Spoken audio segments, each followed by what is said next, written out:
revelando su gloria. Encuentra esperanza en la revelación de Jesucristo. Es el título que hemos dado a este devocional general que estamos llevando a cabo durante 11 semanas, 11 domingos en Apocalipsis, los primeros 5 capítulos. Para hacerlo hemos preparado este cuaderno que lo hemos editado para uso interno de la Iglesia Evangélica Revive, que no es para ser vendido, pero que enviamos gratuitamente a quien lo solicite al correo electrónico o al WhatsApp de la Iglesia. En él vas a encontrar espacio para tomar nota de los mensajes que todos los domingos estamos compartiendo, como también para seguir los devocionales que de lunes a viernes compartimos a través de YouTube y de Facebook. Hay comentarios para cada día y espacio para tus propias reflexiones personales. Así que anímate a solicitarlo, que con todo gusto te lo enviamos de inmediato. Recién vamos a entrar en la semana número 3, es decir, Apocalipsis capítulo 2, la carta del Señor a la iglesia de Éfeso, que va a ser el tema que nos va a ocupar esta mañana. Le hemos titulado Problemas de Corazón. Estos devocionales están basados en un libro sobre Apocalipsis que publicó una hija de Billy Graham. Este libro es un excelente comentario devocional de Apocalipsis, difícil de encontrar en realidad, pero es el que nos está sirviendo de guía para los devocionales de estos 5 primeros capítulos, aunque ella escribe de todo Apocalipsis. También es interesante decir que este devocional es diferente al estudio bíblico de Apocalipsis que hemos empezado el martes pasado con el pastor Abraham Soya. La introducción ya está en nuestro canal en YouTube y la puedes ver, y si no te invitamos a participar en directo a través de Zoom en el estudio bíblico que el pastor Abraham está compartiendo con todos nosotros y que ya ha sido de tremenda bendición y lo seguirá siendo sin ninguna duda el martes a las 9:30 de la noche. En una ocasión, la esposa de Billy Graham se vio abocada a limpiar su casa a fondo. ¿Por qué lo hizo? Bueno, porque un importante periodista le había propuesto a Billy Graham hacerle un reportaje para salir en su programa de televisión, pero el reportaje quería hacerlo en el salón de la casa de Billy Graham. Ella, junto con otras mujeres de la iglesia, durante más de una semana se dedicó a limpiar y a ordenar a fondo, de modo tal que cuando llegara el día todo estuviera impecable. Llegó el día, llegó el periodista, llegaron los técnicos, colocaron las cámaras y colocaron las luces en el salón. Y cuando encendieron las luces, el corazón de la esposa de Billy Graham se vino abajo. Horrorizada contempló que había un montón de cosas que a simple vista ella no había visto. Telarañas en los rincones, hollín en la chimenea e incluso partículas de polvo flotando en el aire. Y todo el esfuerzo que ella había invertido para que aquel salón estuviese impecable, en realidad ahora se veía como algo que no había conseguido su objetivo. Ahora bien, la sala de aquella mujer se parece a nuestras vidas, porque bajo la luz de nuestra manera de ver las cosas, bajo las comparaciones que hacemos nosotros, o al hacer lo que nos hace sentir bien en nuestro ministerio, en nuestra tarea, en nuestro servicio al Señor, consideramos que es correcto lo que estamos haciendo a nuestros propios ojos. Pero la realidad es que podemos engañarnos. Podemos creer que somos mejor que otros, que estamos bien. Incluso podemos llegar a pensar que Dios está complacido con nosotros. Pero claro, luego vamos a la palabra. nos colocamos bajo la luz de Dios, bajo el examen de la palabra de Dios, y cuando Él irradia sobre nuestras vidas la luz de su palabra, saca a la superficie o destaca cosas que no habíamos notado antes. Orgullo, pecado oculto, el polvo de la desobediencia. Y aunque esa revelación nos pueda horrorizar, lo sucio debe ser confrontado, confesado, limpiado y corregido, si es que vamos a agradar a Dios. Y precisamente en Apocalipsis 2 y 3, Dios irradia la brillante luz de su palabra en los corazones de las 7 iglesias, sacando a luz el polvo, las telarañas y todas aquellas cosas que a Él le eran desagradables. Cosas de las que las iglesias no estaban al tanto bajo la luz de sus propios estándares y sus propias comparaciones. Esa luz divina reveló que 4 de las iglesias estaban engañadas por su propio sentido de importancia.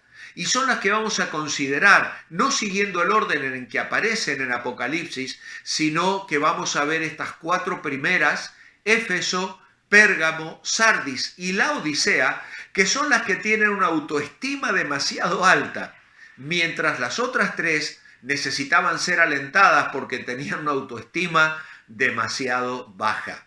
Esmirna, Tiatira y Filadelfia. Cada una de las cartas contiene 5 apartados claramente definidos. La primera es una representación o descripción del Señor que tiene conexión con la visión del capítulo 1 que Juan ha descrito del Señor Jesús. En segundo lugar, una expresión o aprobación y elogios, alabanza a las iglesias. Luego, una denuncia y advertencia de disciplina, excepto a Esmirna, de la que no tiene nada malo que decir. Una exhortación en cuarto lugar y una promesa al vencedor. Estas 7 iglesias estaban geográficamente ubicadas en una ruta que forma un círculo alrededor de la provincia romana de Asia, que no es una referencia al continente asiático, sino la provincia romana de Asia, la cual es la actual Turquía, que era llamada Asia proconsular. Éfeso no era la ciudad más importante, la capital era Pérgamo.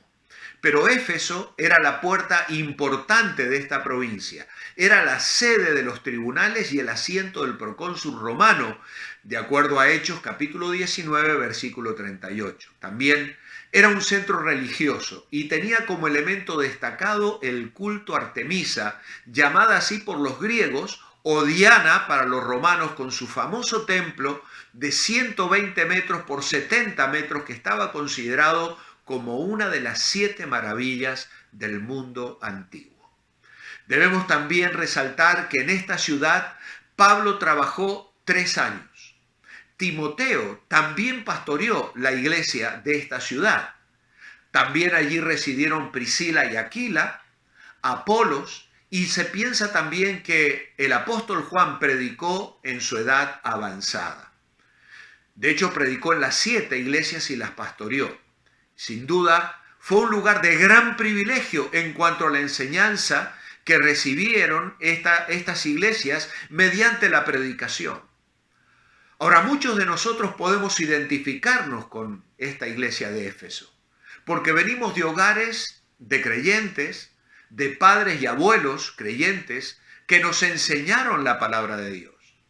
Hemos tenido excelentes profesores y pastores y maestros que nos enseñaron la Biblia de una manera extraordinaria. Y a causa de ese legado, corremos el peligro de dar por sentado quién es Jesús para nosotros y casi volvernos profesionales de la fe. De modo que ponemos por delante el trabajo para Cristo antes que la sincera adoración al Señor Jesucristo. Por eso los creyentes de Éfeso se habían dejado engañar por la importancia de su servicio. Su arduo trabajo les había llevado a colocar el ministerio por encima del amor a Jesucristo. Y en realidad lo que tenían era verdaderos problemas de corazón, que es el título de nuestro mensaje hoy. ¿Te has dejado engañar por la importancia de tu ministerio, de tu tarea para Cristo? ¿Crees que a Jesús le importa más lo que tú haces para Él que lo que tú eres para Él? Déjame decirte hoy que hay esperanza para ti si miras a Jesús. Y ese es nuestro primer punto hoy. Encuentra a Jesús, encuentra esperanza mirando a Jesús. Los efesios no cayeron en cuenta de su engaño hasta que la luz de la palabra brilló en sus corazones y los hizo enfocar su atención en la persona de Cristo. Leemos el capítulo 2, versículo 1. Escribe al ángel de la iglesia en Éfeso, el que tiene las 7 estrellas en su diestra, el que anda en medio de los 7 candeleros, dice esto. Ya hemos explicado que las estrellas probablemente representan a los responsables o líderes de las iglesias y que los candeleros representan a la iglesia misma. De manera que lo que Jesús parece decir es, mírenme, los tengo en mi mano, ustedes me pertenecen. Vosotros sois míos, yo estoy presente en medio de vosotros y vosotros tenéis que rendirme cuentas. ¿En qué tienes puesta la mirada? ¿Cuál es tu enfoque específico en el servicio cristiano? ¿Te estás mirando a ti mismo y te desanimas porque no has logrado mucho en comparación a otras personas, amigos o iglesias?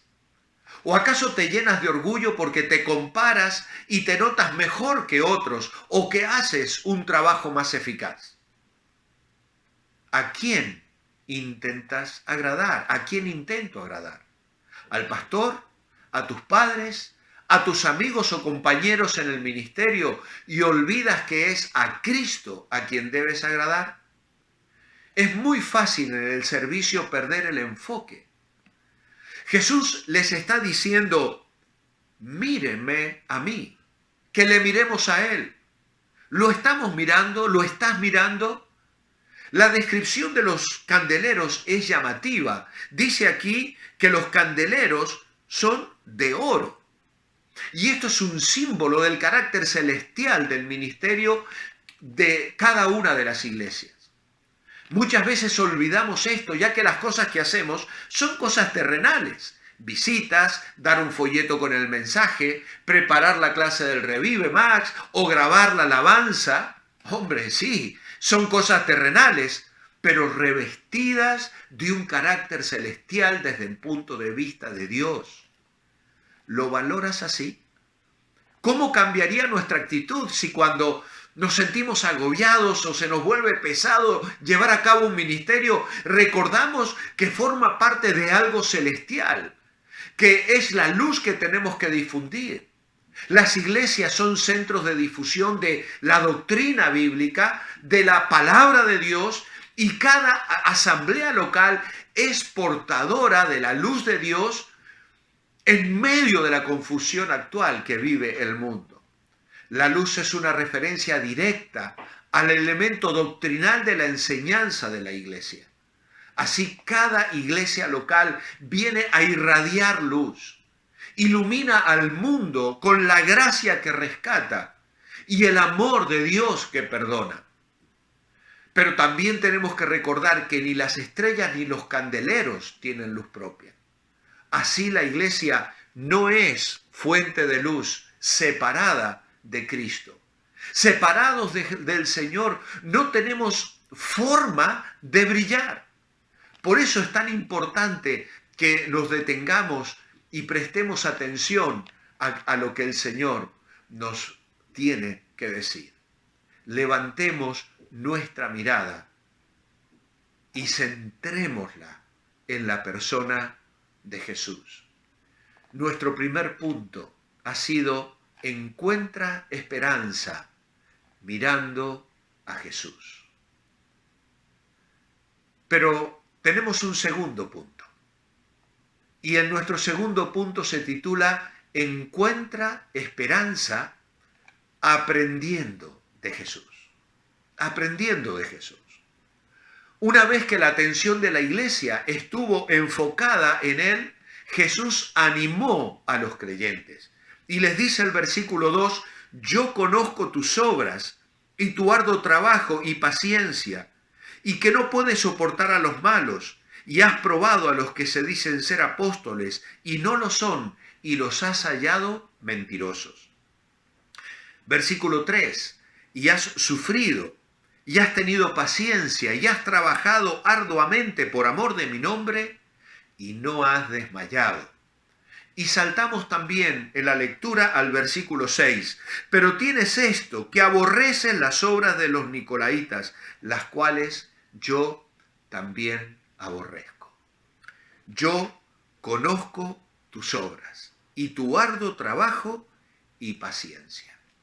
Los creyentes de esta iglesia hacían muchas cosas buenas y las hacían bien. Las hacían de manera correcta. De hecho, nos da la impresión de que hacían muchas cosas, muchos ministerios, muchos trabajos para el Señor. ¿Qué tan ocupado estás en el servicio cristiano? La vida hoy nos ha cambiado a todos con el confinamiento. Aún así, para llevar adelante los diversos ministerios, la verdad que se nos pueden complicar mucho las cosas. ¿Has pensado en algún momento que el Señor no sabe todo lo que haces? ¿Pensaste alguna vez que el Señor no ve todo tu trabajo detrás del telón? ¿Te desanima el que la gente no pueda ver cuánto te cuesta grabar la alabanza o la clase para los niños o preparar el mensaje para compartir? No podemos servir al Señor como antes lo hacíamos y nuestro ministerio quizás sea un poco más oculto, pero Jesús dice, yo lo he notado, yo lo sé, yo lo he visto.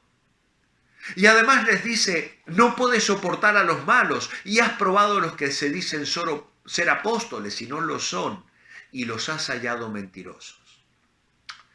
No puedes soportar a los malos. La Escritura enseña que debemos soportar a los débiles y llevar las cargas de otros, pero no debemos soportar la falsedad. La paciencia con los débiles es una prueba de fortaleza. La paciencia con la falsedad es una prueba de debilidad. Aquellos falsos apóstoles fueron probados con el propósito de determinar la calidad y el modo de pensar de ellos. Y el resultado de la prueba fue que se les halló mentirosos. Y esto sugiere la capacidad de los líderes de la iglesia de Éfeso, con suficiente conocimiento y discernimiento espiritual para emitir un veredicto repudiando su enseñanza.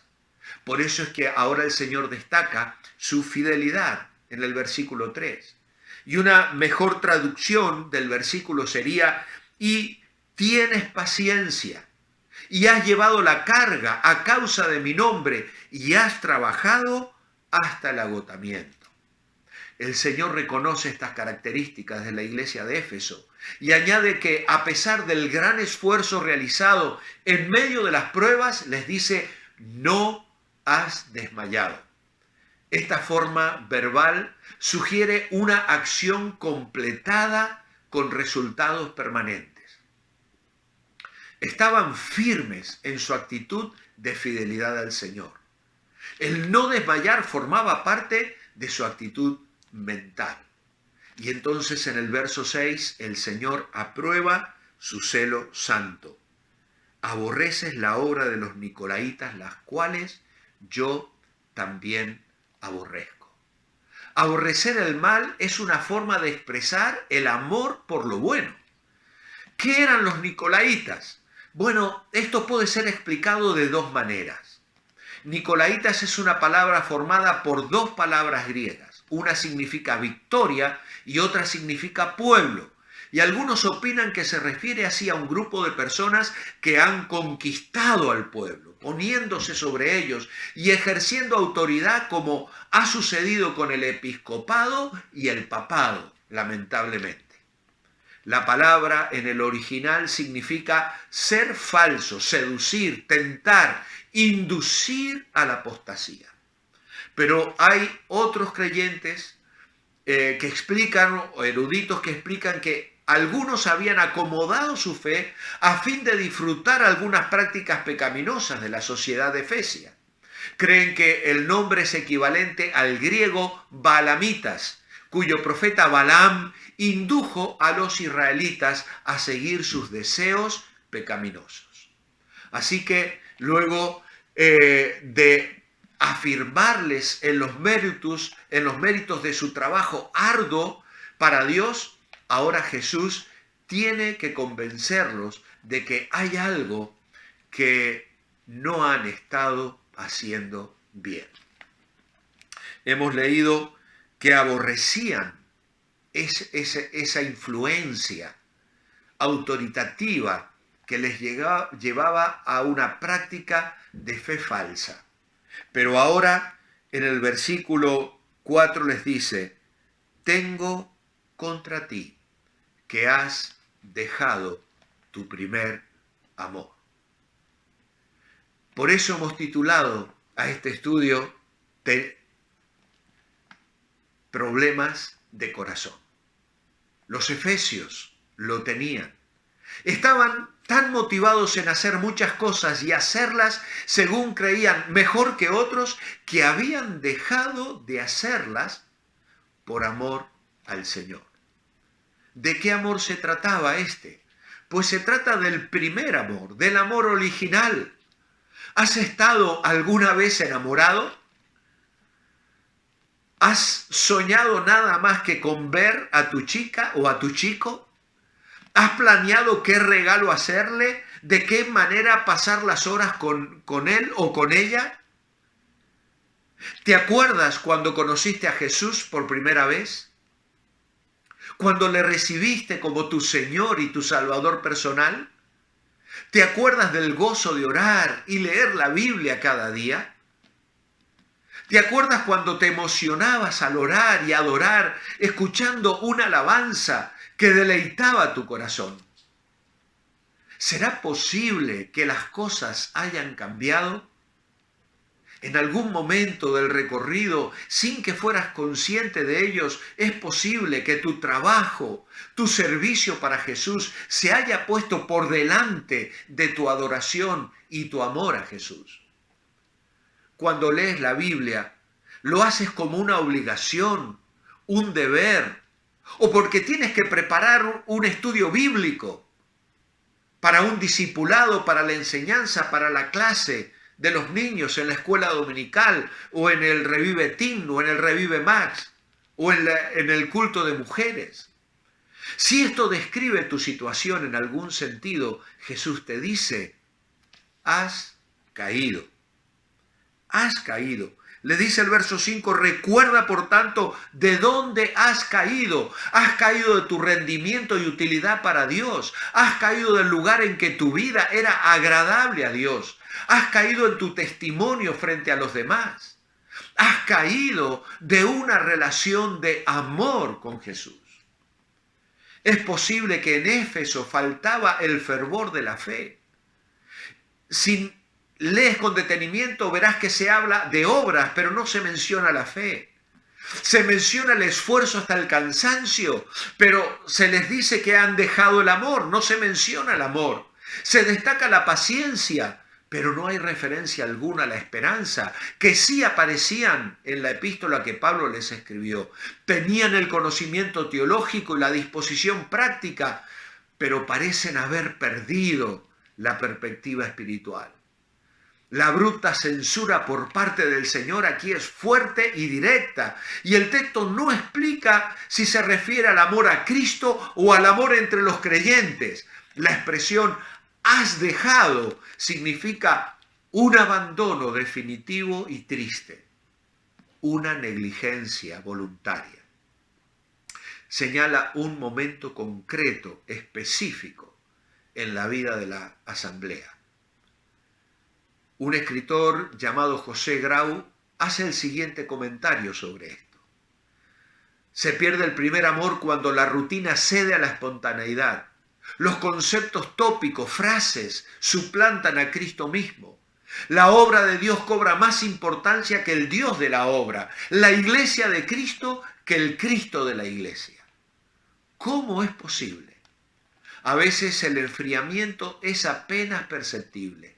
Un proceso lento, mucho trabajo, falta de tiempo, pocas atenciones, poca oración, etcétera, etcétera. Ese es el comentario. Fin de la cita. Jesús le dice a esta iglesia: arrepiéntete. Recuerda de dónde has caído y recuerda lo que era amar a Dios con toda tu corazón, con toda tu mente, alma y fuerzas. Ese amor era la altura que había alcanzado tu relación con Cristo. Una relación de amor a la que tienes que regresar. Arrepentimiento significa detenerse, parar en medio del camino, dar la vuelta y empezar a caminar en la dirección opuesta. Debido al que el primer amor es un amor emotivo, afectuoso y apasionado, y puesto que las emociones en realidad no pueden ser controladas o dictadas, la pregunta es: Señor, ¿cómo hago para volver al primer amor? Pues la respuesta del Señor es: haz las primeras obras. Señor, quiero detenerme y no continuar amándote Quiero tenerte en primer lugar, quiero tener esa pasión. Señor, ¿cómo lo consigo? Haz las primeras obras. ¿Qué cosas? Pues aquellas que hiciste cuando naciste de nuevo. Aquellas que hiciste cuando comenzaste a servir al Señor. Volver al primer amor es volver al Calvario, donde la carga de todo pecado y culpa había sido tan grande que fue entregada, echada a sus pies para ser cubierta por su sangre y recibir su limpieza. Hay una canción que dice: si acaso se me olvida, si acaso se me escapa, si acaso se me nubla la pasión en mi mirada, llévame al madero, al rincón de nuestro encuentro. Llévame al lugar donde empezó nuestra amistad. Llévame a la cruz. Es necesario volver al Calvario y considerar bien y por un largo rato lo que a Él le costó llevarse nuestro pecado y traernos a una justa relación de amor. Necesitamos una visión fresca de su primer amor por nosotros. Necesitamos volver a ser quebrantados por aquel que tiene las 7 estrellas en su diestra y que camina en medio de los 7 candelabros de oro. Volver al primer amor es volver a la Biblia, regresar a esa lectura apasionada de la palabra de Dios. Es volver a la oración, es volver al compañerismo con otros creyentes. Es volver a dar testimonio a otros de nuestra fe por Jesús. Y para proveer un incentivo adicional para la obediencia a Jesús, les hace una seria advertencia a los creyentes de Éfeso y a cada uno de nosotros. Pues si no, vendré pronto a ti y quitaré su candelero de su lugar, si no te hubieres arrepentido. Un candelero es sencillamente el soporte sobre el cual se coloca una lámpara para que su luz no solamente sea más visible, sino que también tenga un alcance más amplio. Jesús advierte que si no se recupera ese primer amor, las oportunidades de servicio serían quitadas. La advertencia del Señor a la iglesia es tremendamente solemne. Un testimonio que deja de brillar, que deja de dar luz. Un candelero quitado por el que administra los candeleros. Hay quienes creen que un juicio especial sobre la iglesia de Éfeso tuvo ya cumplimiento. ¿Por qué? Porque hoy no hay testimonio evangélico en muchos kilómetros alrededor de aquella ciudad. Existe un principio en esta carta a los cristianos efesios que no debemos olvidar nunca. El principio es este: nuestro amor por Cristo es más importante que todo nuestro servicio para Él. la obediencia y el servicio estrictos no son suficientes. El amor por Jesús debe estar en primer lugar. Jesús dijo que el primero y más grande de los mandamientos es: amarás al Señor tu Dios con todo tu corazón y con toda tu alma y con toda tu mente.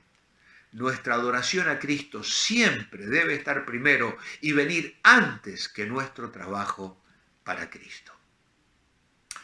Y finalmente, nuestro tercer punto esta mañana es: encuentra esperanza escuchando a Jesús. Contemplar su gloria nos da esperanza cuando estamos engañados por la importancia de nuestro servicio, la importancia de nuestro trabajo. Pero el Señor nos da la promesa de una experiencia de vida abundante si ponemos nuestro amor en primer lugar a Jesús. Él promete una experiencia consciente de su amor, paz, gozo y presencia en nuestras vidas. Una experiencia que satisface profundamente. Por eso el Señor les dice aquí en el versículo 7, el que tiene oído, oiga lo que el Espíritu dice a las iglesias. Al que venciere, le daré a comer del árbol de la vida, el cual está en medio del paraíso de Dios. Como hemos dicho, aparentemente los cristianos de Efesios no estaban prestando atención. Seguían demasiado ocupados en sus ministerios, engañados por la importancia del mismo, y como resultado de su incapacidad de oír y rectificar, el testimonio de ellos en aquella región quedó completamente borrado del mapa.